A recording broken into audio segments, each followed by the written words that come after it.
نور على نور يهدي الله لنوره من يشاء.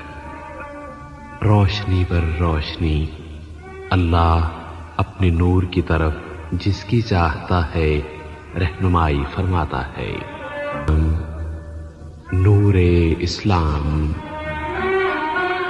پیشکش سیف الرحمن. اللہ الرحمن الرحیم.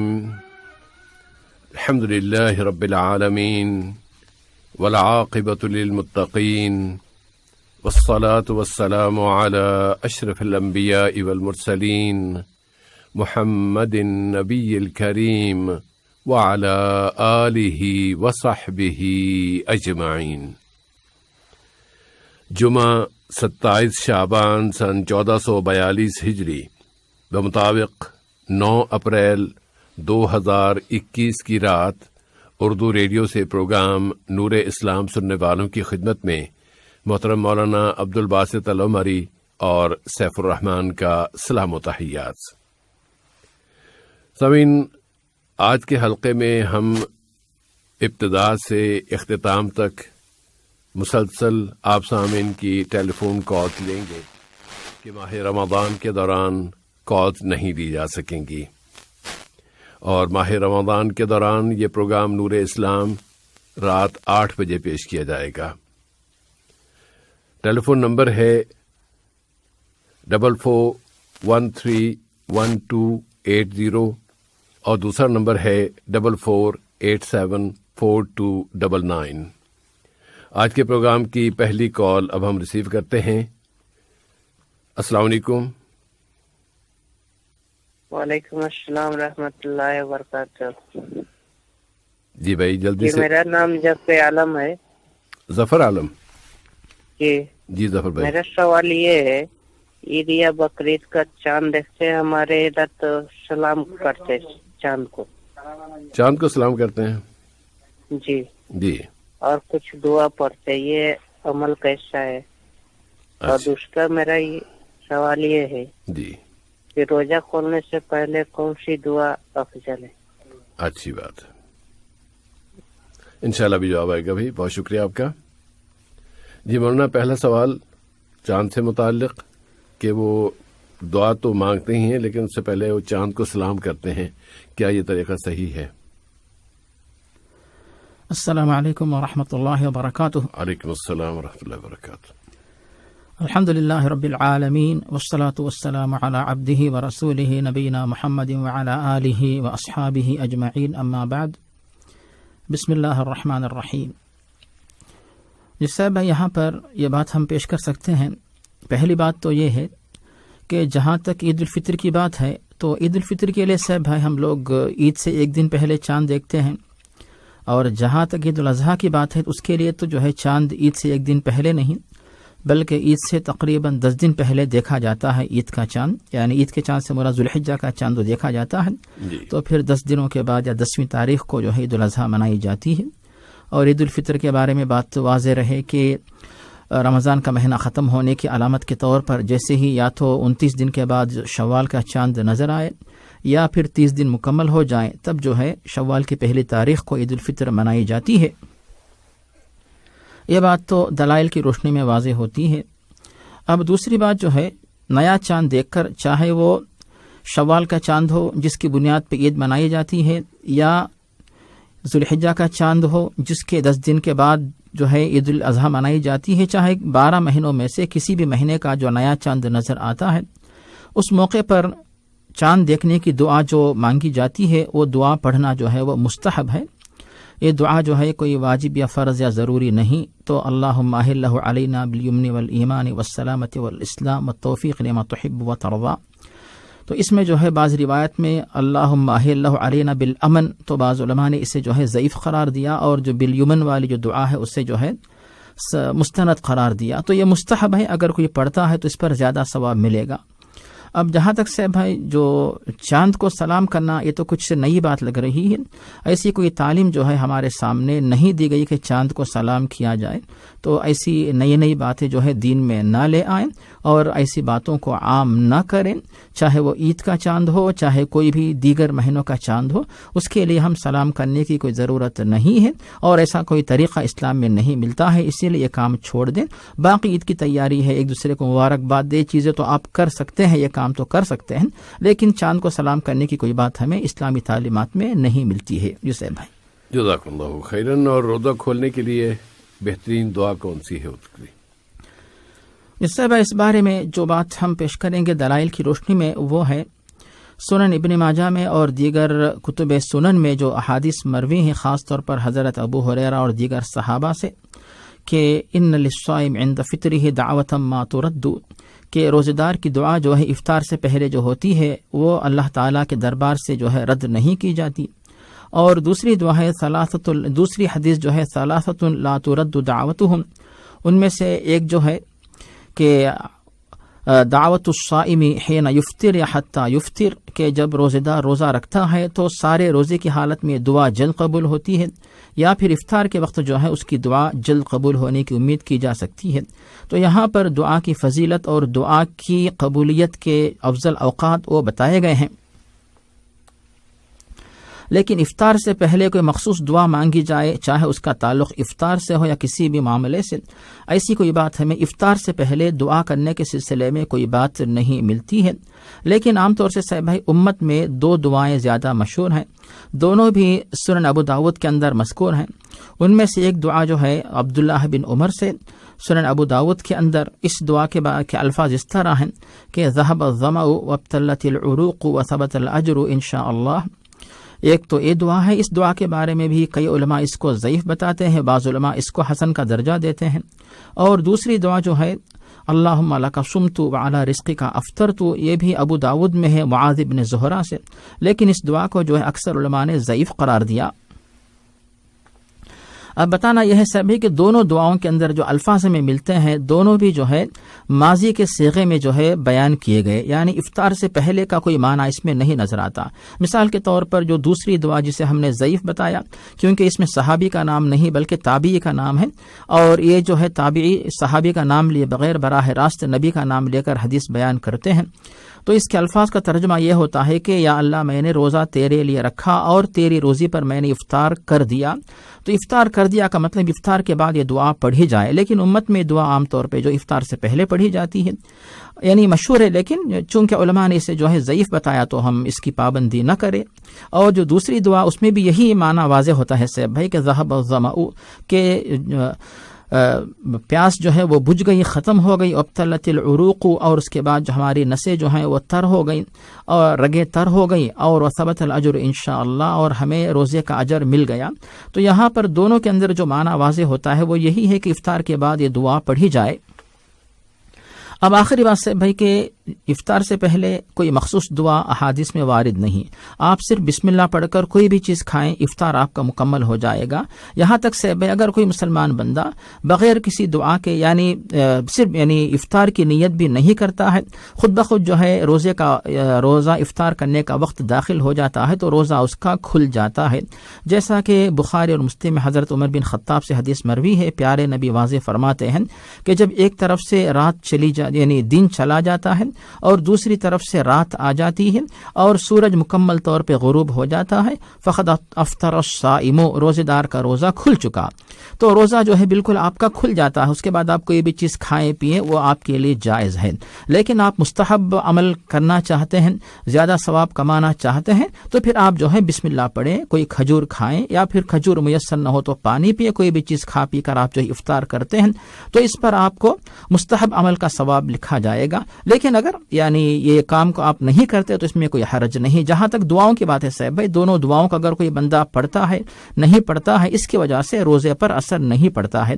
جہاں تک پہلی دو جو ہم نے لکا سمتو کی دعا جو بتائی اسے تو علماء نے ضعیف بتایا، دوسری دعا جو ہے ذهب الظما اس کو تو جو علماء نے یعنی حسن کا درجہ قرار دیا، تو جو حسن والی جو حدیث ہے حسن کے درجے والی اس کو آپ پڑھ سکتے ہیں، لیکن اس کا مقام آتا ہے افطار کرنے کے بعد، اسی لیے افطار سے پہلے بالکل آپ پریشان نہ ہو کہ مجھے دعا یاد نہیں ہے، دعا نہیں آتی، کون سی دعا پڑھی جائے۔ بالکل جیسے سورج غروب ہو گیا اور مغرب کی اذان ہو گئی، آپ کا روزہ خود بخود کھل چکا، آپ بغیر کسی پریشانی کے بسم اللہ پڑھ کے کوئی بھی چیز کھاتے یا پیتے ہیں، بالکل آپ کو مکمل روزے کا ثواب انشاءاللہ لکھا جائے گا۔ جی صاحب بھائی، جزاکم اللہ خیرن۔ ورنہ اگر ہم اس پہلو سے بھی ذرا دیکھ لیں کہ چونکہ روزے کی حالت میں دعا مانگنے کا طریقہ ہمیں بتایا گیا ہے، مسنون ہے کہ ہم روزہ رکھا ہوا ہے تو اس لیے ہم دعائیں مانگے، صبح سے لے کے مغرب تک پورا دن میں کسی وقت بھی، خاص طور پہ نمازوں کے بعد، نمازوں سے پہلے، اذان کے بعد ہم دعاؤں کا اہتمام کرتے رہیں۔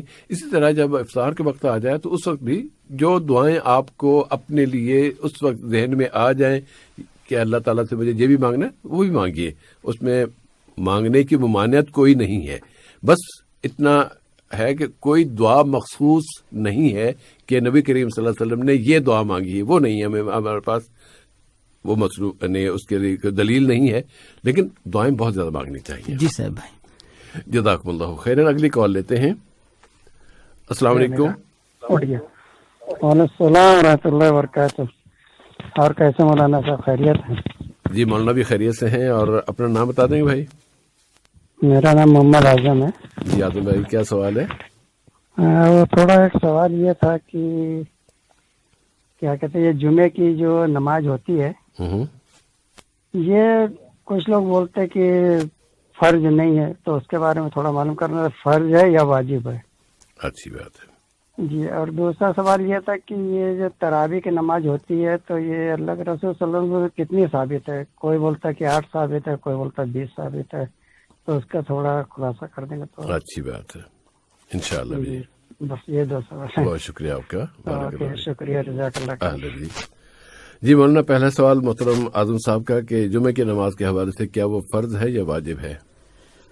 جس سے بھائی جہاں تک نماز جمعہ کی بات ہے تو ماشاءاللہ ہر دن مسلمان جو ہے 6 دنوں میں 5 وقت کی نماز ادا کرتے ہیں، اور 7واں دن جو ہوتا ہے جمعے کا دن، اس دن بھی 5 نمازیں ادا کرتے ہیں، لیکن جمعہ کے دن ظہر کی نماز ادا نہیں کی جاتی بلکہ نماز جمعہ ادا کی جاتی ہے، اور نماز ظہر کی جگہ پر جو کہ نماز ظہر ہر دن فرض تھی، اب جمعہ کے دن نماز ظہر نہیں بلکہ نماز جمعہ فرض ہوتی ہے۔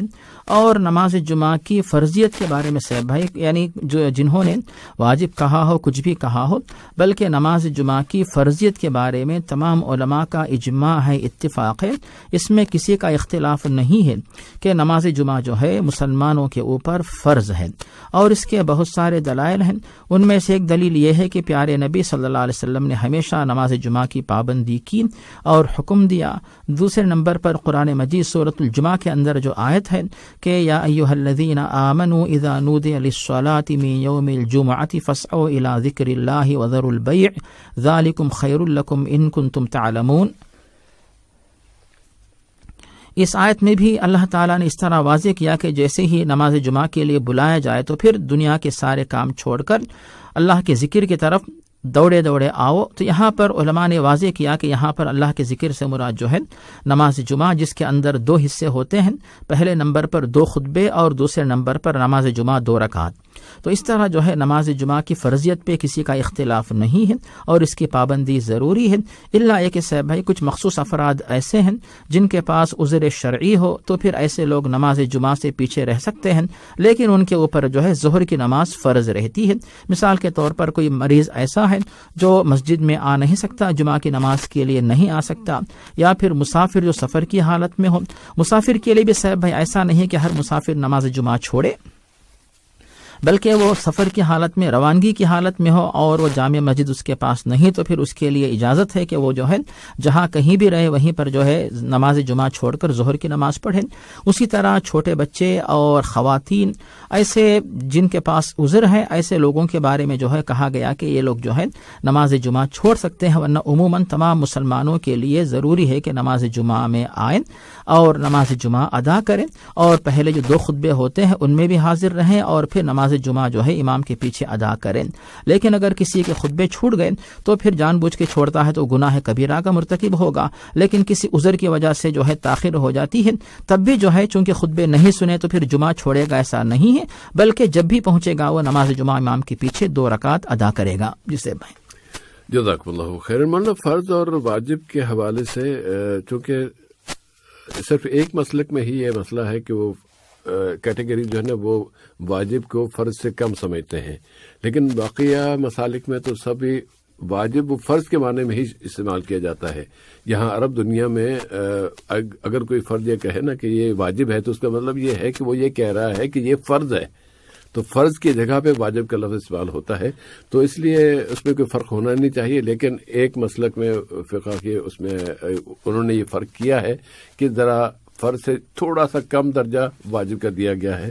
تو جب قرآن پاک کی آیت بھی ہمارے سامنے آ گئی یا نبی صلی اللہ علیہ وسلم کا اسوہ حسنہ بھی سامنے آ گیا تو اس کی فرضیت پہ کوئی شک ہونا نہیں چاہیے. جی صاحب. دوسرا سوال ہے محترم تراویح کے حوالے سے کہ 20 اور 8 کا جو مسئلہ کھڑا کیا جاتا ہے. یہ صاحب ہے اس کا جو ہے جواب بہت ہی آسان ہے. اور پہلی بات یہ ہے کہ تراویح کی نماز اسلام میں ہے کہ نہیں، اس کا ذکر ہمیں ملتا ہے بخاری اور مسلم میں حضرت ابو ہریرہ سے. اور پیارے نبی جو اس طرح بشارت سناتے ہیں کہ من قام رمضان ایمانا واحتسابا غفر له ما تقدم من ذنبه. اگر کوئی بھی مسلمان مرد یا خاتون جو ہے ماہ رمضان کی راتوں میں قیام کی نماز پڑھے اور اس سلسلے میں اس کے دل میں اخلاص ہو، ایمان ہو اور اخلاص ہو، تو پھر ایسے تمام مرد و خواتین کے لیے جو ہے یہ بشارت ہے کہ ان کے گزشتہ گناہ معاف کر دیے جاتے ہیں. یہ ہو گئی پہلی بشارت. اب آتی ہے دوسری بات کہ پیارے نبی صلی اللہ علیہ وسلم نے جو ہے ماہ رمضان میں یہ 3 راتوں میں جو ہے صحابہ کرام کو نماز تراویح آپ نے یعنی قیام رمضان پڑھائی.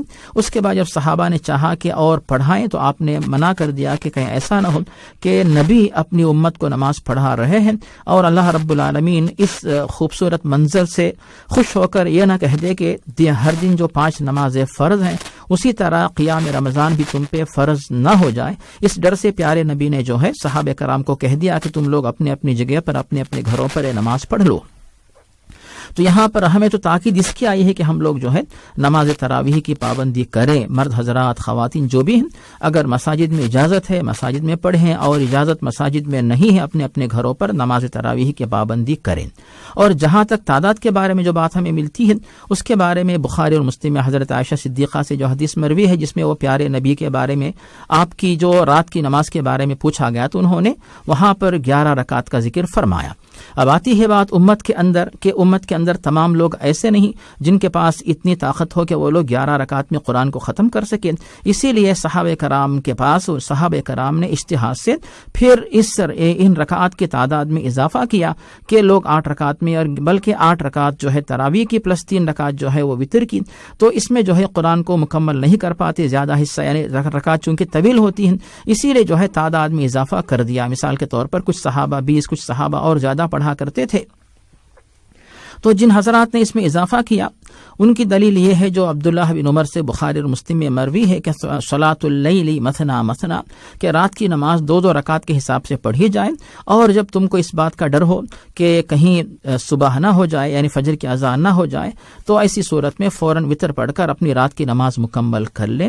ان علماء کی تحقیق یہ ہے کہ اس سلسلے میں جو ہے بے شک 8 رکعت اور 3 یہ تو مسنون عدد ہے، لیکن اگر کوئی شخص اپنی سہولت و آسانی کے لیے اس میں جو 20 رکعت کا یعنی 20 رکعت پڑھ لیتا ہے یا اس سے کم یا زیادہ کر لیتا ہے اس میں کوئی حرج نہیں ہے. جسے جزاک اللہ خیرن. اور اگلی کال لیتے ہیں. السلام علیکم. السلام علیکم. السلام علیکم. وعلیکم السلام علیکم ورحمۃ اللہ وبرکاتہ. وعلیکم السلام ورحمۃ اللہ وبرکاتہ. میرا نام محمد پرویز ہے. جی پرویز بھائی. جی میرا ایک سوال ہے ریگارڈنگ زکوٰۃ سے. تو میرے پاس کچھ رینٹڈ پراپرٹی ہے تو اس کا میں زکوٰۃ نکال رہا ہوں، لیکن کچھ پراپرٹی میں نے اپنی بیٹیوں کے ہائر ایجوکیشن کے لیے ان کی شادیوں کے لیے رکھا کی، کیا اس پراپرٹی کی بھی زکوٰۃ نکالنا پڑے گی؟ اچھا. لیکن اس سے بیچنے کا ارادہ نہیں نا، اس سے کچھ پروفٹ لینے کا ارادہ، انہوں نے بس ان کی شادی کی خرچے کے حساب سے اور ہائر ایجوکیشن کے حساب سے. نہیں تو اب جب بیچیں گے تب خرچ کریں گے نا. اب زمین تو نہیں، ویسے تو نہیں آپ کو نہیں ہائر ایجوکیشن دے سکے گی نا. نہیں، وہ جب بھی